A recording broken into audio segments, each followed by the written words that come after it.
Is there anything I can do for you two? I'm afraid that Wangsheng funeral parlor isn't in the best state to receive guests. We've come to see Zhongli. Could you please tell him we're here? Unfortunately, Zhongli isn't here at the moment.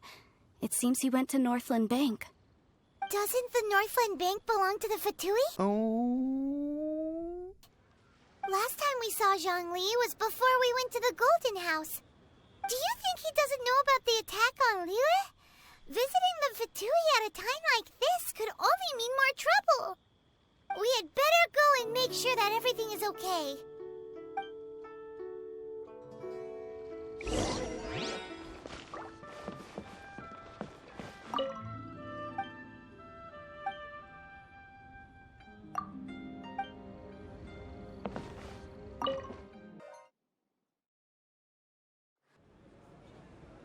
You call this cooperation between harbingers? Cooperation involves communication, you know. Don't take it to heart, child. Besides, aren't you happy that you got to skip the formalities and bring chaos to the land? I'm sure you must have enjoyed that. Oh, it seems that some of your friends have arrived. Hey, it's Zhongli and Child. And you! You're also one of the Harbingers? It's you two. I believe we've met once before. In the city of Bards, was it? I'm glad you still remember my name. Ah, right. I imagine that it must have been rather hard to forget watching helplessly as something precious was snatched away from your friend. No, don't let her get to you! You've yet to gather the powers of all 7 elements, and our last battle at the Golden House was almost more than you could handle. So it might be best to keep things peaceful this time, seeing that 2 of the Harbingers are here. Well, if it isn't you two. This is our first time seeing each other since Liyue was nearly wiped off the map. This is certainly a bit awkward, wouldn't you say? Paimon knew that we should never have trusted a Fatui Harbinger. Oh, now don't say that. Sure, I may have misled you, but I never had anything against you personally. Besides, I thought we were getting along quite well together, didn't you? Except for that little tussle we had at the end. Nothing personal. We just have different views, that's all. Of course, you may very well hold this against me, but that's up to you. The real deceivers here are Senora and Zhongli. Curse them for leading me on. So actually, I think... Stop wasting time, child. There'll be plenty of time to chat once I'm through here. You remember the agreement, Morax. Now, if you would be so kind. The Gnosis, please. What in the world are you talking about? The contract is fulfilled. That which thou seeketh is now bestowed unto thee. For my promise is solid as stone.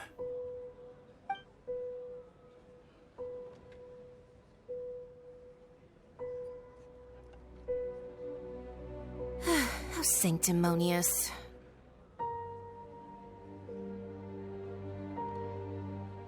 What? So you're the Lord of Chiao? No, wait! That's an exciting twist and all, but why give the Gnosis to the Fatui? I do not give it for free.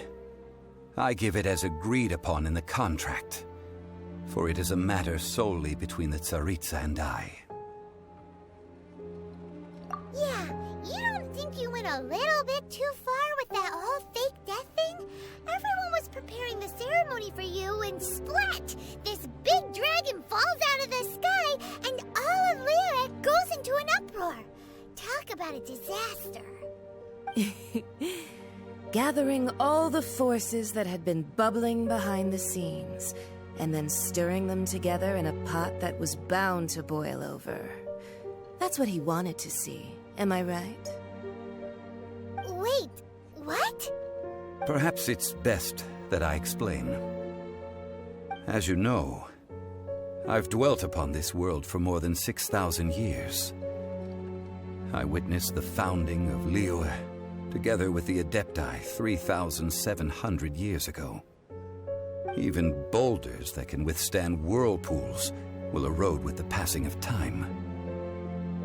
I kept convincing myself that cracks had not begun to form, and that the end of my time had not yet come. Until one drizzly day, as I was strolling along the harbor, I heard a merchant tell one of his workers, "You've finished your duties. Go ahead and call it a day." I stood motionless among the crowds, asking myself, have I already finished my duties? Oh, Zhongli. But as I began to consider relinquishing my divine role, I soon discovered that many reasons still remained to not hastily depart. Was Liyue, the city I had dwelt in for so long, already prepared to enter its next age? I decided that a test was needed in order to reveal the answer. So I feigned my own death, and gathered the cast of Child, the Adepti, and the Liyue Qixing to play their roles together on the stage that was Liyue. That's right, which is why I continued to safeguard the Gnosis until now. So you mean that if the chaos ever reached the point of no return, you would simply appear and use your divine powers to bring Liyue back under control? Of course, and it would have been all too easy for him too. Just as a child quickly matures after losing their parents, so has Liyue matured when faced with the death of its deity. I was pleasantly surprised with the finale of the show that you all put on. Why, you even deserved an encore.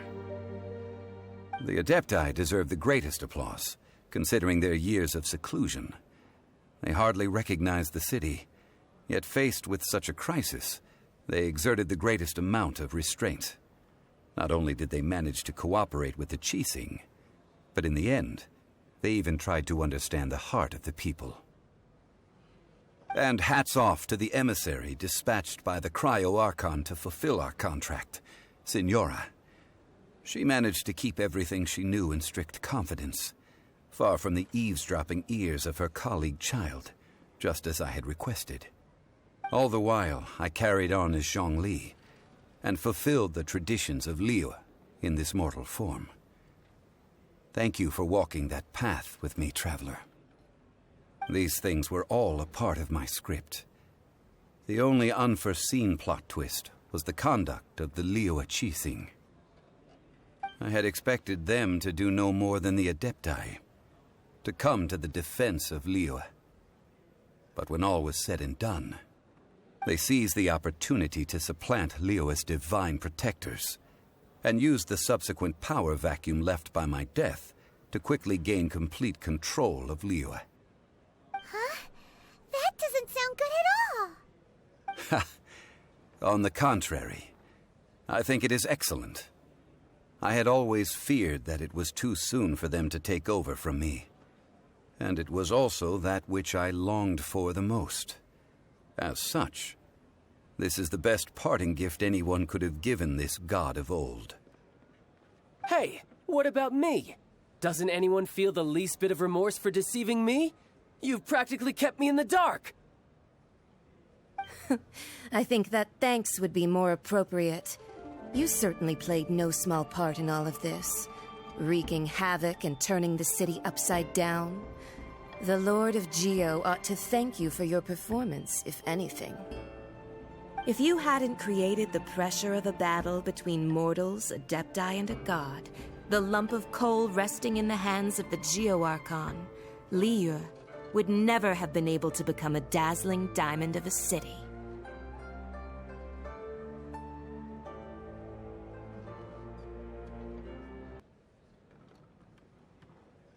Huh? Just whose side are you on, mocking me like that? Are you itching for a fight?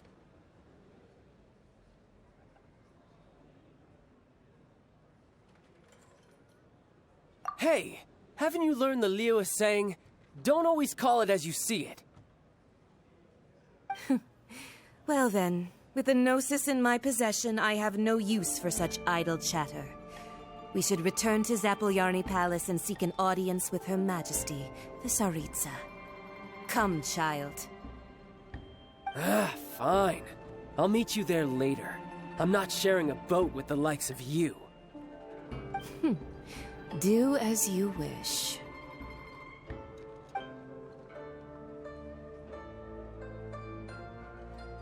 昼休みの時間になるとこれ見よがしに私の前をちょろちょろして勝負を誘って私からお弁当を巻き上げていたあなたが。Now then, is there anything else you wish to ask me?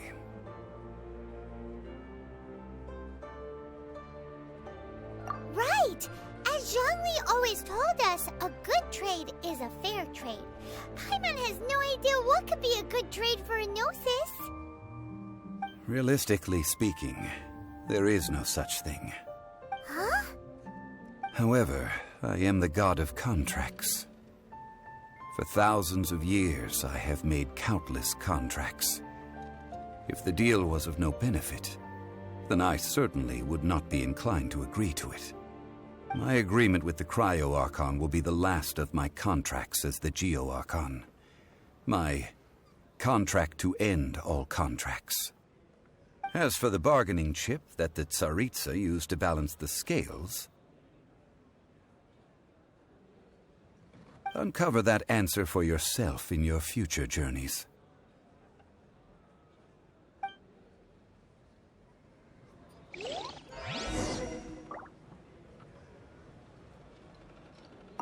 Paimon can't absorb so much information at once. So, Zhongli, what sort of contract did you sign with the Cryo-Archon? Paimon's so curious. One of the clauses of our contract was not to divulge any of its contents. Ugh, you're so petty.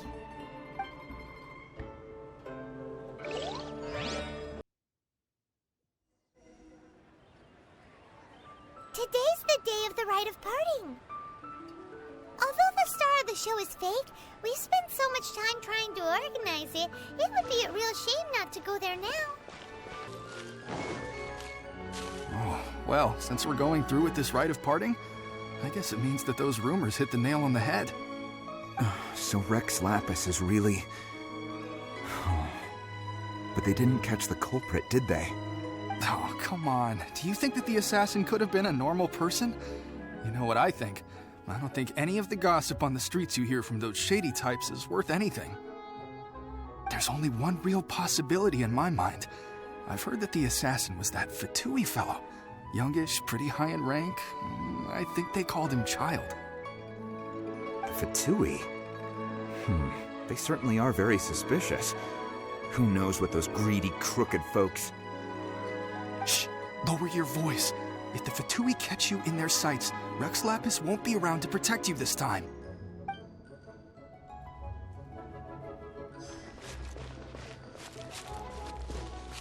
You know that god from the ocean couldn't have just shown up out of nowhere. I mean, it's been 2,000 years since Rex Lapis subdued it. Yes, and to think that this happened right on the heels of the incident with Rex Lapis, too. Say, do you think the person who assassinated our lord and released that evil god might have been one and the same? Now that you mention it, that's very possible. Yes, it's very possible indeed. I mean, it all fits together. That person must have colluded with the evil god to harm Rex Lapis. Oh, that wicked, black-hearted scoundrel. Still, what sort of supernatural prowess must this person possess to be able to do such things? I have never heard of such a person in all my years. Ah, forget it. Guessing's no use to us. Look, the Millilith over there looks like he's about to make an announcement. Let's hear what the Ministry of Civil Affairs has to say first. Please be mindful of your personal safety.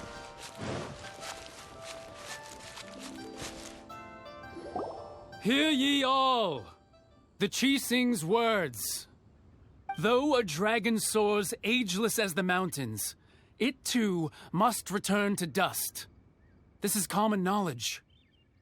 Gods and adepti live glorious lives, but both light and shadow have their season. so too must they face divinely appointed trials.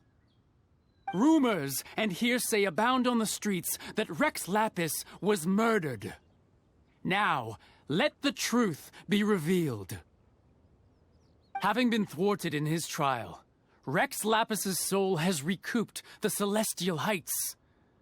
He beseeches the people of Liyue to grieve not and to let not their hearts be saddened. Nor are they to believe street-born rumors or indulge in baseless speculation.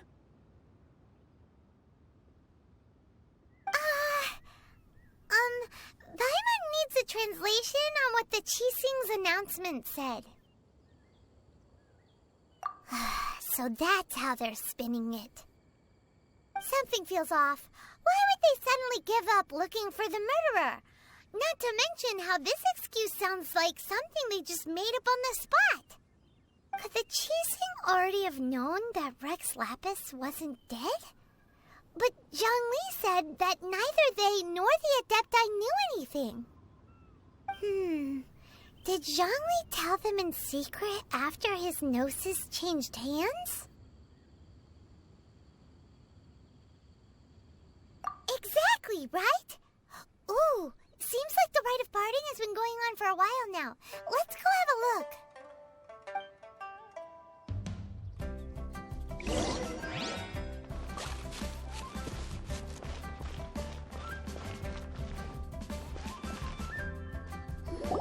Look, it's Ningguang and Keqing.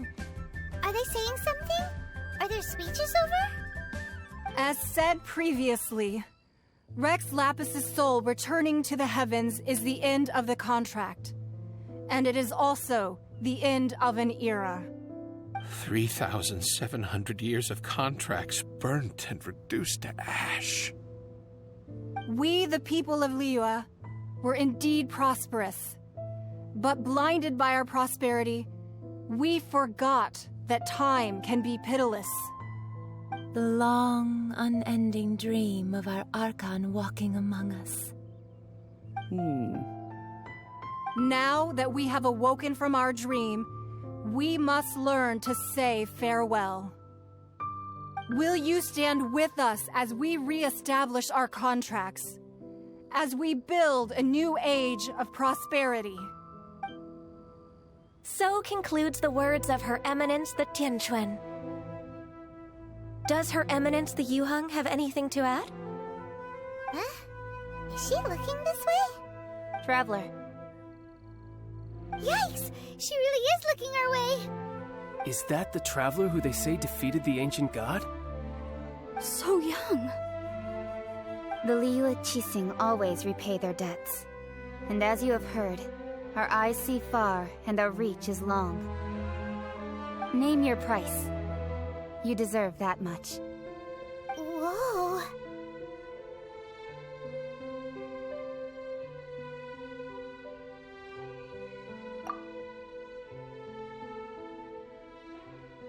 Well, could you help me put up some missing person posters?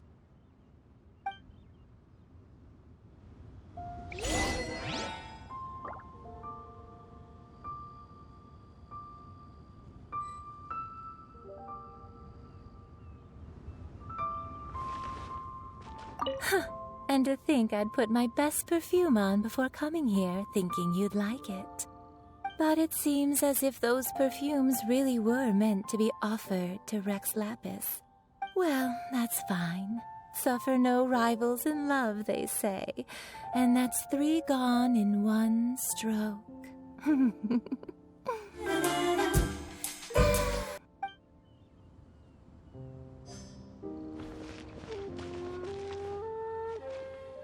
As for the mortals and adepti of Liyue, what shape shall our relationship take from now on?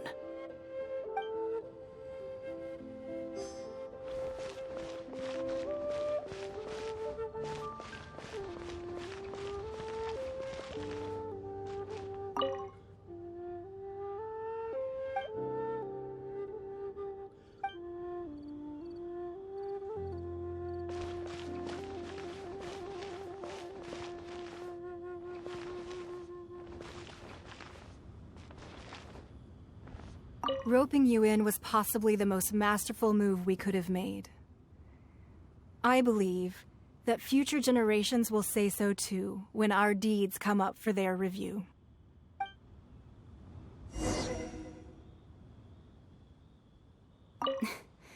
Why, you... Were you just trying to look cool earlier, or are you really that selfless? If you were looking for someone, you could have just told me that in private.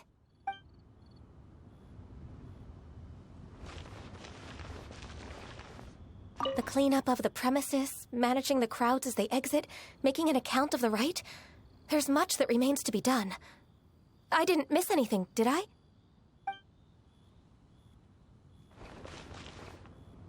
Ah, Rex Lapis. Oh, Rex Lapis. Now that I think about it, if everyone's of the same mind as me, perhaps mementos for Rex Lapis might be the best short-term business opportunity.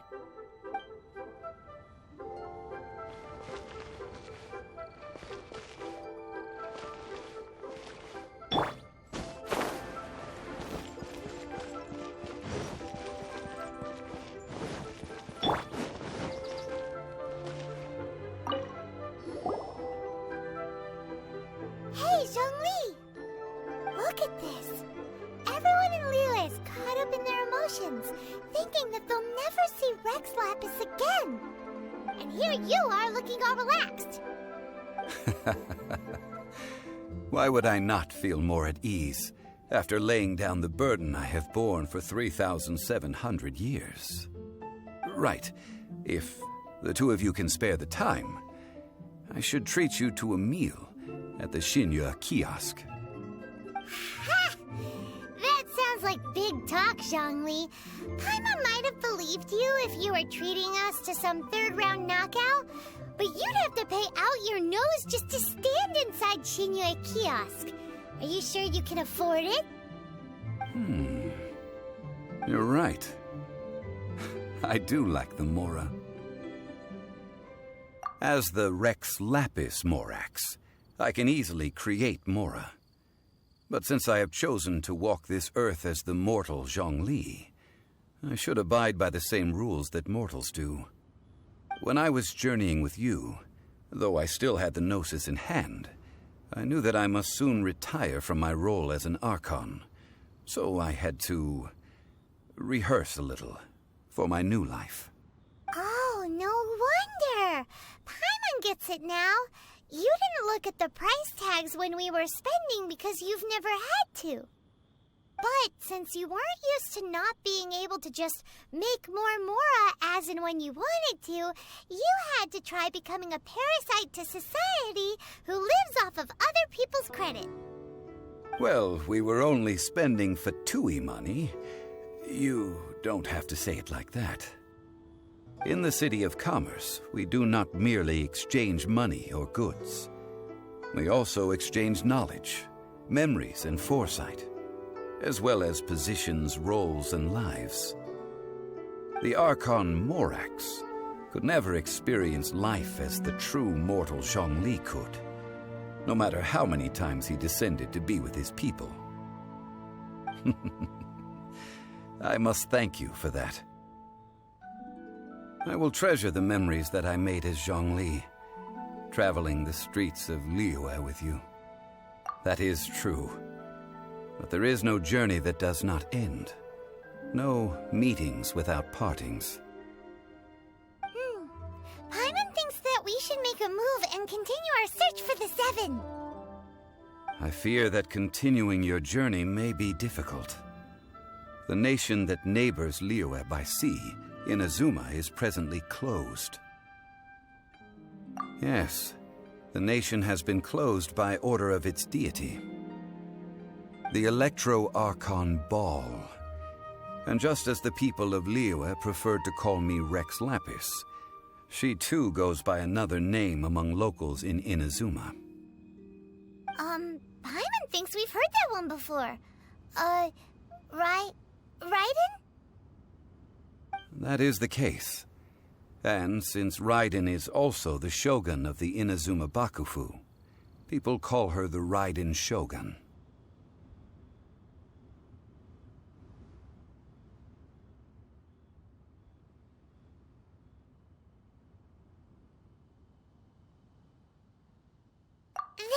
said, though people at the wharf were saying that the situation in Inazuma is very tense, Paimon doesn't remember that always being the case. It wasn't that bad last year.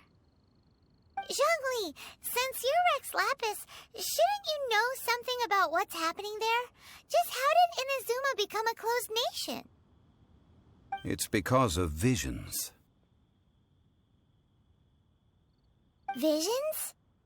When faced with circumstances beyond their control, humans often bemoan their lack of power.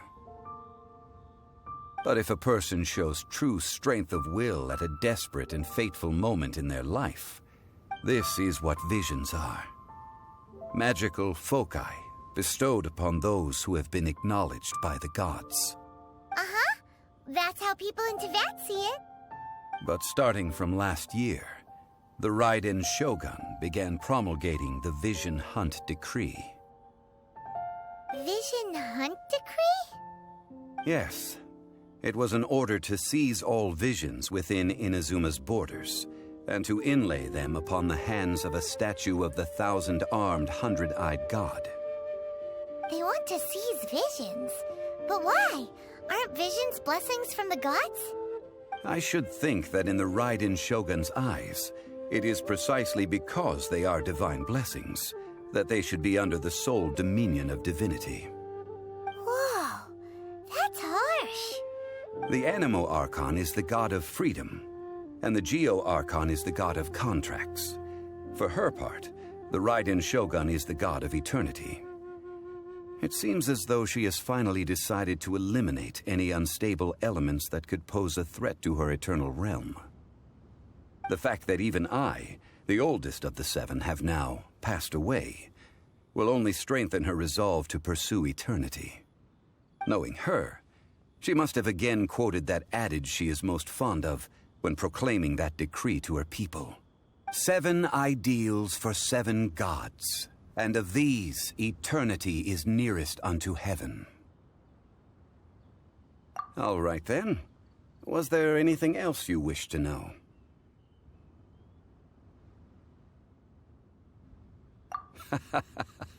Ah, that was a good one. Failing a divine trial. How they came up with that excuse, I will never know. That said, the reason why the Qixing were so eager to resolve the incident and stop pursuing the culprit was indeed because they received news in secret that Rex Lapis was not dead. I hinted as much to the Adepti as well. How did I accomplish that, you ask? Have you ever heard of this particularly convenient Adepti art known as gifting dreams and visions? All right then. Was there anything else you wish to know? Yeah, about that. Before the Qixing made their announcement, we listened to a lot of people talking on the way. Most of them put the blame for everything on Child. These are indeed false accusations. But it remains undeniably true that Child did send people to the Jade Chamber to prevent the Adepti and the Qixing from defeating the ancient god. I've heard that Ningguang is busy milking that for all it's worth on the foreign relations front at the moment, browbeating the envoys of the Fatui. Ha! Those poor Snezhnayan diplomats. If it were not for Child's exalted position as a harbinger, I'm certain that they would have shifted all the blame to him and called for his dismissal by now. All right then. Was there anything else you wish to know? The time of the Adepti has long passed. If even the Liyue Qixing don't want to face that truth, then what future is there for Liyue? Kuching is absolutely right in saying this.